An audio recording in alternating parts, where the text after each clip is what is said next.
Good morning, everybody. This is my voice, faking being happy when it's not necessarily the case. Let's move on. I am happy, but also disappointed. We'll use this.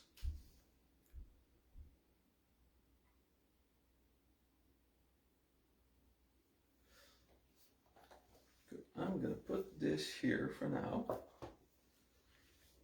And we'll do a small review of Miraya.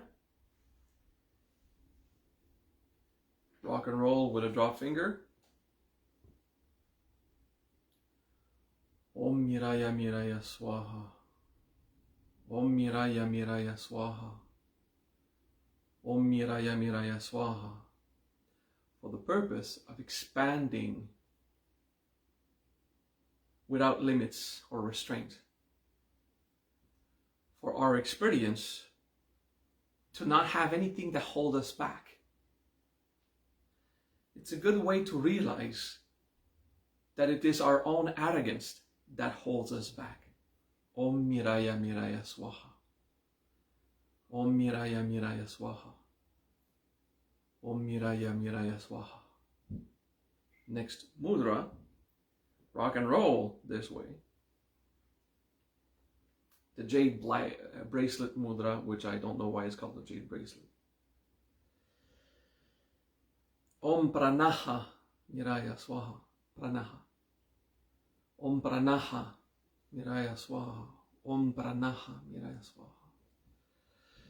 To be well grounded, realist, incarnate, with this freedom happening, so that your freedom won't make you delusional.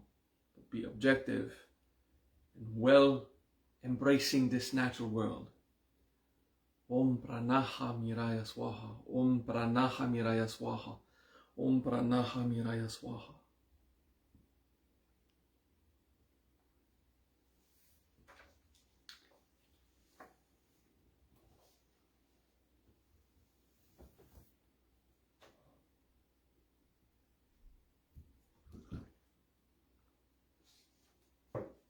Welcome everybody to a new episode of, I can't find a funny title. Yeah, I was about, let's make a joke, and nothing came out, so I guess the joke's on me.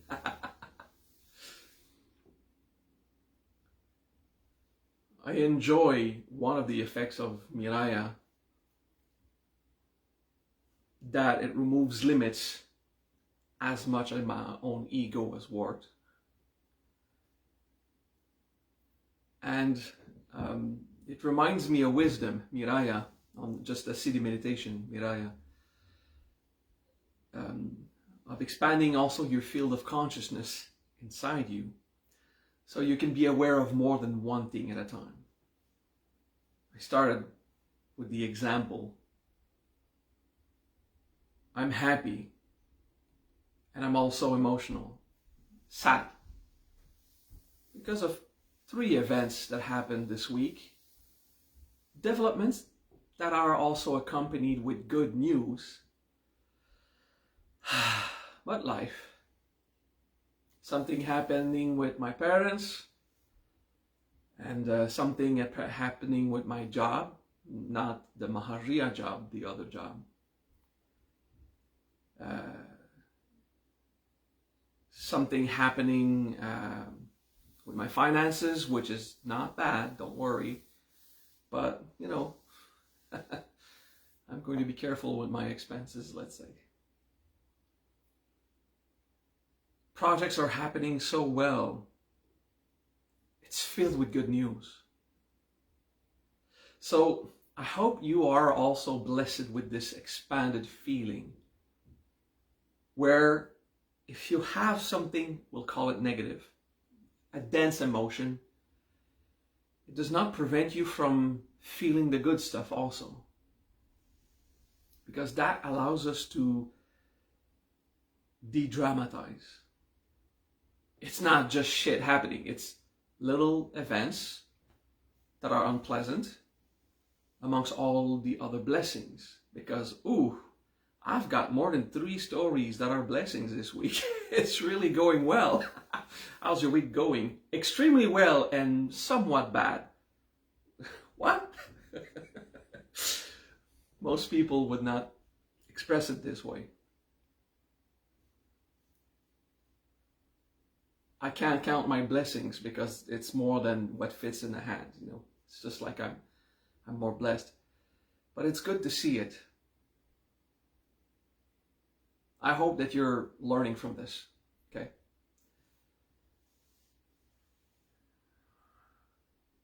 Speaking of Miraya, we had seal number, was it 16 and 17? Yeah. 16 and 17. Miraya Miraya and Pranaha Miraya. Miraya Miraya is for you to embrace profoundly the concept of having no limitation, no chain, no boundary. And if your body reminds you constantly that you're locally encased in a little prison of flesh, first, it's not a prison, it's an opportunity of flesh. It's a nice little house for your soul. But it doesn't restrict your consciousness. It just restricts your movement. Then you move how you can. So Miraya Miraya teaches you that philosophy and that experience of not separating anything when your perception shows you a separation. Separation of border, of one mountain on the other side of the river, thinking it's 2 separate mountains. It's not, it's never. It's always everything unified together. And that feeling you apply it to your consciousness. Nothing can stop you in your expansion except you. In your philosophy, your beliefs, your opinions. But then we don't want to become delusional and lost in space, so we follow with pranaha, cementing, hardened, together, interconnected, but strong in all our interactions, and still free. Pranaha, regardless of the density of this nature, Miraya, I remain free as a consciousness, and it will be transferred to nature. So as a human, I will also be free as I do personal growth and look at myself instead of blaming others. For example, that's just an example. That's the bridge of these 2 first steps of Miraya. Learn what Miraya is experience about, and then do it well incarnate in this nature, embracing this reality. Next step, super easy mudra. Instead of having your fingers aligned, you drop the ring in the middle finger a bit. Like if you're holding a plate, but the pinky is out again. Okay? So, flunk, flunk. Okay? And the pinky is always held out on this one. Okay? So it's a relaxed mudra. Right? How do they call it? They probably gave it a wonderful name. The white lotus mudra. Because you imagine that you're holding a flower of white lotus that is so light that you don't need to hold it. You can just keep it in your hand like this. Oh, it's so nice. It's so posh. Okay.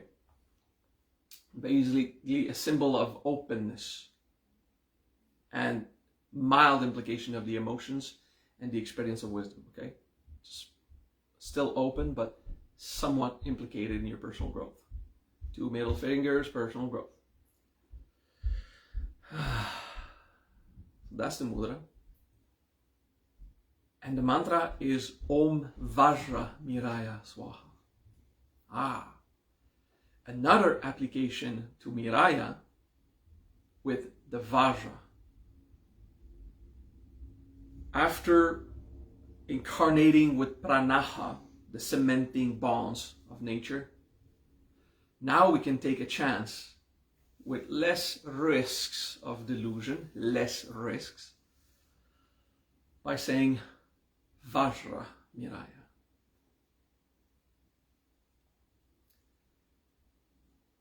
In this case, Vajra, the true experience of self, what the soul experiences regardless of the human's density.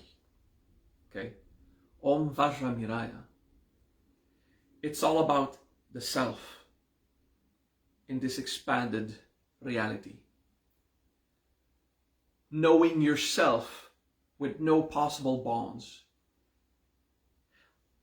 I will seem to repeat a bit the first two Mirayas, but you'll see where it goes, okay? Then I'll give examples to be more concrete.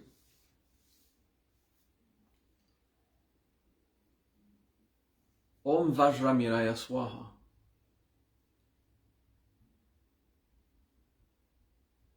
It's all about self. Let's not go into egocentrism, it's all about me, when the ego says it. But, okay, the force inside you that causes your human to be egocentric is actually a blessing in the soul that comes from the concept of Vajra, which is, it's about me as a self, as a being. Okay? And of course, the ego uses that for ignorance, greed, and hatred. Hey, it's about me. Take care of me. I want to be the star here.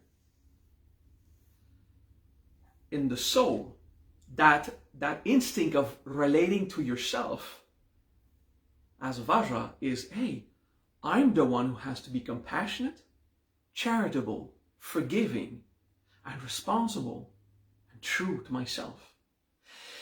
I have to take care of my own integrity. So you see, the egocentrism is one of the various perversions of the Vajra state. So the Vajra says it's all about me in this virtuous aspect of personal growth and becoming divine, knowing yourself as a God state, eventually a God being, local, but God.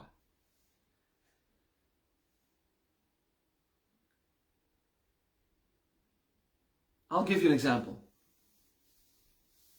This week, I had a difference of opinion and point of view with someone else. That person had a difference of point of view and opinion with someone else, a third party. That person, just because we learn, had a difference of opinion and point of view from someone else, a fourth party. Okay? And that is called a karma chain. It's very subtle, and it's not a very big deal. In every case, it was just like, okay, we're different, whatever. But sometimes it's very big conflict. The Vajra Miraya is to know that my freedom depends on my own integrity. And it doesn't matter what the other differs from me. It doesn't matter if I am disturbed. Integration class 1, minute 1. If I'm the one suffering, I'm the one suffering. And I have to take care of it. If I'm disturbed, if I lose quietude or peace, I'm the one who lost it. So the concept of Vajra Miraya is to be extremist in that sense. Oh, something just happened and I'm not in quietude. Doesn't mean that I'm at war, but it disturbs me somewhere. Just at this point, we have to be honest with ourselves, because for a minute, I did not agree that I was disturbed. It's like, hey, something troubles you. No, I'm not troubled. It's that the other person's wrong. I mean, that attitude is actually being troubled. You know? So the first stage for me was first admit that I have lost my peace. Because that's the first thing that happens. That's the first thing that happened to me, at least. And that's usually what happens. It takes a moment to say, okay, I lost my peace. Do I want it back, or I prefer feeling like shit? Then you got this voice in the back. Doesn't care about if you're happy or feeling like shit. It's all about the other's wrong. The focus is just focus on the other is wrong. And then we use fancy words. Oh, it's not that the other is wrong, but, yeah, there's a but. But the other is wrong. You know, like, the difficulty with the Vajramiraya is in the admittance that I am disturbed. And it is humiliating. Because the moment we're not embracing this responsibility, there's a reaction in me, and I'm the one having it. We lower our consciousness instead to the human level to explain, but this shouldn't be. This shouldn't happen. It is not correct for my parents to talk to me that way. Okay, I'm going to talk about a personal experience. One of my employees should not say this or that about me. Okay, that's an example.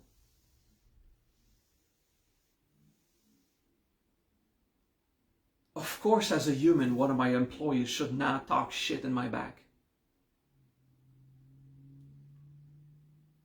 And my human would be focused on aggressively digging into that and making the other change their point of view to repair my image in front of them or others. All of this time is wasted in your evolution. It seems well invested in your image or your pride, but in terms of evolution, it is not me admitting that I lack integrity. Om Vajramiraya Swaha.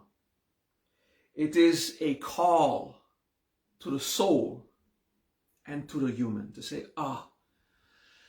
please go back to integrity. Admit it to yourself. If you are disturbed, be honest. Sometimes we are just slightly disturbed, but we still are. It's still us who lost that peace. Sometimes we go in a terrible war with violence. It is obviously us. Whatever the amount of energy invested in not staying expanded in the Miraya by localizing on a drama. Okay. Om Vajramiraya Swaha focuses on remembering or encouraging our human limited ego. I'm the one who lost it. What must I mourn to find peace again? Is it so important that my friend says only good things about me? Is it so important that no one has a bad opinion? My employee didn't talk shit like evil. It was a difference of point of views. But for a moment, I took it personal. I was offended. There's also a point of view in others in society who has opinion of how I work, how I function. That has to do with my financial situation, which is not critical at all, don't worry. But, I'm not rich, and there's people wanting more money. It's life. People want more money from me. And it took me a while to realize if I give that money that is requested, It will be an act of charity without recognition. It will be the perfect embodiment of the 4th chapter of the Diamond Sutra. Whatever money I give to whoever will have it will benefit from that. So if money is asked from me and I give it, it's a pure act of charity. But you can imagine, like any human, when the government asks me to pay more taxes, I'm blessed with a fantastic ex-wife who doesn't ask for more money for the kids. But the government asks for more money from the taxes. You can imagine that for a while, all I saw is my money. And the anger of greed. Of course, I'm not going to let someone else abuse. I'm going to see what I can do with this to negotiate. But I was not at peace because it was my money. Do you understand? What about me, my ego? And then I realized it just made me afraid. What if it hinders my ability to take care of my parents, who both suffer from dementia? Yeah, my mom and my dad, I'm the only child, and I take care of them both in their dementia. Well, they have their help, but I'm managing the finances, the hospitals, stuff like that. With the help of someone, of course. So that's my situation. I have 2 kids that I want to stay close to. What if it hinders my ability to freely be with the people of my family? So basically, it was fear, because I don't control what's going on. Because if the government says, hey, you owe us more taxes, pay it. And it's not $3, it's a bit more than that. And in the practice of Miraya, I found it interesting. Of accepting to embrace society as it is. It's like, okay, now, my revenue augmented, I have to pay more taxes, but it's more than I expected, and then they want to have more from the past years, and then it's basically it's fear. I don't control. It took a while for me to find peace, but a few hours, a bad night's sleep. And then I realized, this money would contribute to the whole, because I did my practice. It will pay for kids to go to the hospital, for teachers to teach, for the roads to be repaired. It will pay for the system I live in. It will bring happiness to the world, to the society. It will contribute. But since it's through taxes, I will get no recognition. It's not like if I gave a gift to someone and they can say thank you. No, I'm not going to be recognized with this. So wow, paying more taxes is going to be a pure act of charity without recognition. And the only people who know about it are you following this class. And I say it not for recognition, but to give you an example of how far you can go with the Vajramiraya. Do not use it to lack prudence by letting others abuse you or giving something you cannot give. I'm going to eat every day, have clothing, shelter, health services, because my country is awesome. It pays for all our health care. But for a while I was in my greed. I was in, what about me?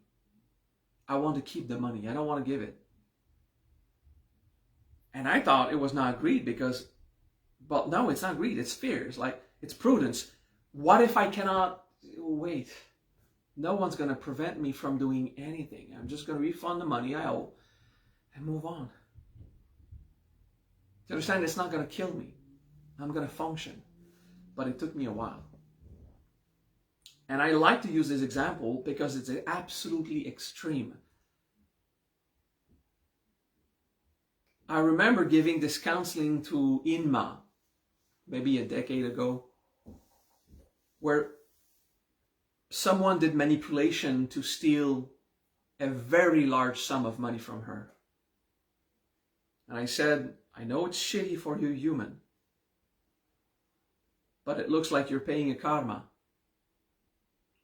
And you could keep in mind, although it hurts the feelings to have money taken from you, whoever will use that money will benefit from it. And it was actually someone who took that money so they could offer a better education to their children. The ego freaks out like, I don't give a shit about your children. That's my money. It's very hard to go back to the truth of the soul. That from the point of view of Brahma, all resources just flow into a single being. And whoever uses that money is Brahma used that money in one of his incarnations. Do you see how far we are separated? Where no one can benefit from something that I believe I did. I work for the money, they can't benefit from it. It's pretty hardcore, right? I'm using the money example because it really touches us inside. But it applies to many topics. Whoever benefits from any resource in the world is still the same entity. It is Vishnu. The only being that exists in the higher planes. The one that is incarnate through every body. It's hardcore. Om Vajramiraya Swaha brings us to a state of integrity. Whatever I feel, whenever I feel something came to limit me, I'm the one, through my human perception, who limited myself. Because as a soul, as a conscious being, it is impossible to limit me. And the great majority of time, I will eat, I will have shelter, I will have clothing and fun, friends to hang out with if I make an effort to contact them. Hopefully respecting the sanitary precautions of this time, just so we don't piss off society. So you see, we did pranaha before doing Vajra, right? Because in the Vajra Miraya, there's a risk where we will just say, it doesn't matter if someone suffers. It doesn't matter if someone's happy. Everything is flowing into one of the... And then we start to justify our own arrogance. Well, I can permit myself to make someone else suffer. I'm going to take their money because they are Vishnu. It doesn't matter for them if I'm the one using the money. Trying to reverse, like, I'm going to steal so that they can progress in their spiritual path, I guess. No, that's bullshit, right? Absolute arrogance. It belongs to me to have that integrity. So I'll remind you the first steps of the Vajramiraya. The first step is to recognize I am the one who have lost quietude. And I am the one who is supposed to grow from that, not the others. I'm the first one who has to grow from that. Cool. Similar experience. It works. A funny trait that I've seen in the past few weeks, because as the Mahacharya, the Grand Master of the Maurya tradition, I'm responsible of listening to the problems from the Acharyas. They explain to me what's going wrong.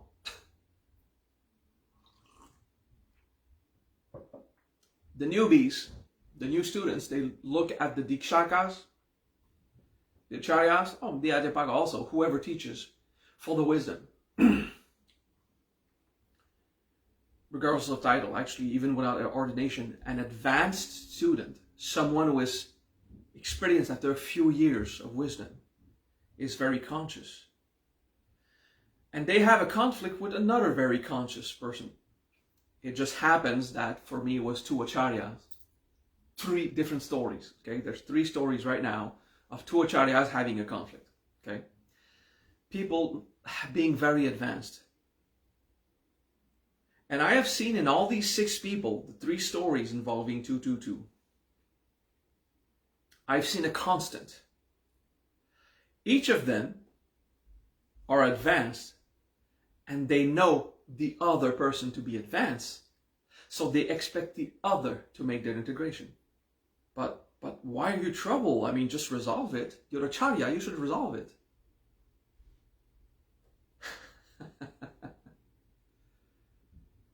Vajramiraya is unilateral. It applies everywhere. I'm the one who grows from that. The other still chooses. And I told only 2 of those acharyas, but I would like to tell it to all 6. Did you engage yourself when you became a priest of the Mahavriya to respect other people's evolution speed? Did you? Should that mean that you should respect the speed of evolution of the other acharya? So if the other acharya is not resolving their problem, you can still work on yourself, right? Of course, that applies to more than acharyas, any highly evolved beings. Just realize that you have a reflex. I've seen this in partners who study integration after a year, okay? But it's your pride integrated. No, it's your abandonment. Yeah, it's the reflex that the other should evolve. I've explained this so many times. It seems we're going back to it. These acharyas who agreed to respect other people's speed of evolution. And because the others in acharya, but they should resolve their problem. Hey, what makes you lose your peace? Now, don't use this Vajramiraya wisdom to let go of prudence and justice. Don't let another abuse you, okay? But your reflex of feeling the other's wrong for my peace to be gone, their opinion, their way of doing, you're the one who lost it. And you can't expect someone else to do their evolution. I've explained this in a simple email to 2 of the acharyas. I replied to both, say, hey, it is the right to both of you to not agree with the point of view.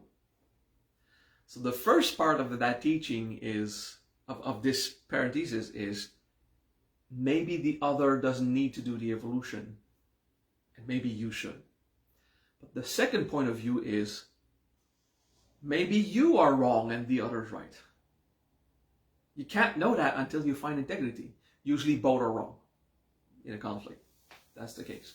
That's mostly the case. Because it's about point of views. And if you want to experience Vajramiraya, a pure state of being with nothing that can limit your expansion, you have to be the one who embraces what limits you. I am disturbed by someone else's opinion of me.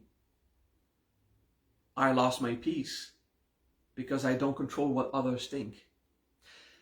The first step is, even if they're wrong, I'm the one who has pride or another mask. I like to use pride as my go-to, but it could be another mask. Someone taught me today, maybe it's not pride, maybe it's something else. You know, it was false hope. So yeah, okay, so basically, it was not my first impression. But that person found their mask and I was just so happy. Oh, so they did work on themselves. That's cool.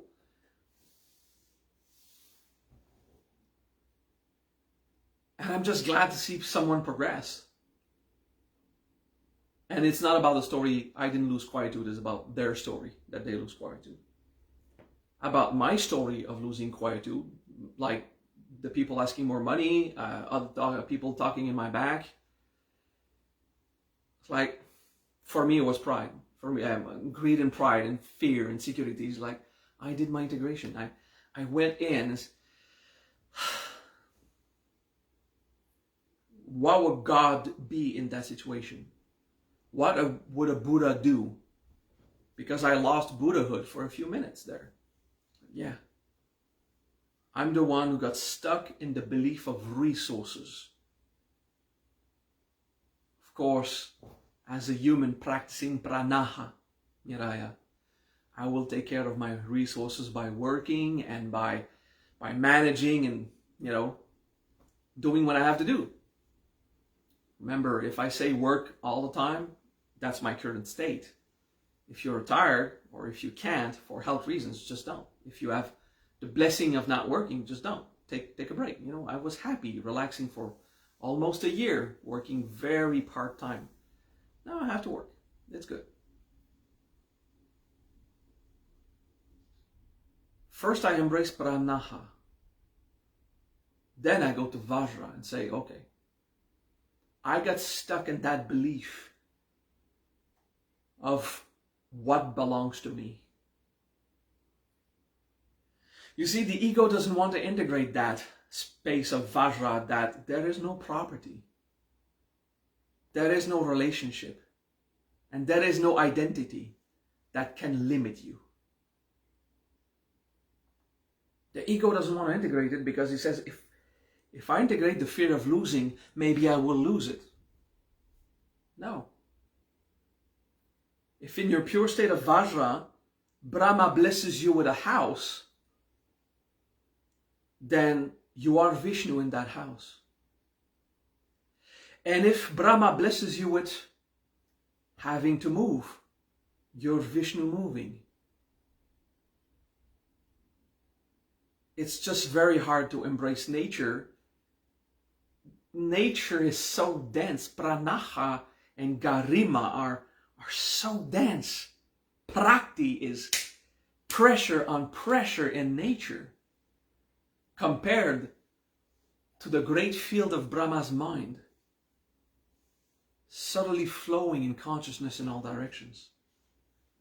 And Vishnu is in between both, between Mahariya and Prakti, Vishnu is like, okay, let's do this. Om Vajra Miraya Swaha is terrible dharma. It's been a long time since I taught about terrible dharma. This is a terrible dharma of bringing the human to the severity of virtue. The severity of the Vajra is absolute. There is nothing that loses peace except me as a being. It is strict, it is intense, and it is at the core of fundamental integration. Om Vajra Miraya Swaha. The pure, subtle, light lotus flower that you behold. Om Vajra Miraya Swaha.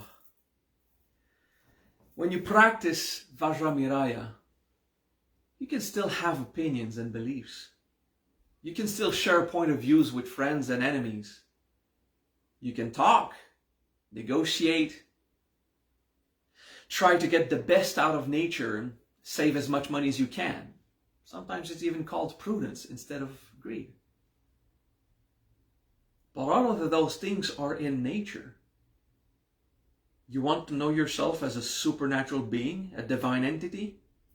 Cross that bridge. Gate, gate, paragate, parasamgate. Okay? Cross the tumultuous seas or waters. Cross that river that is violent and aggressive with drama onto the other shore of the Dharma. You're the only one who can take that choice, break yourself with humility. What is really disturbing inside me? What am I losing? What is my suffering? Because I'm the only one responsible. And it is an extreme teaching. It is terrible dharma.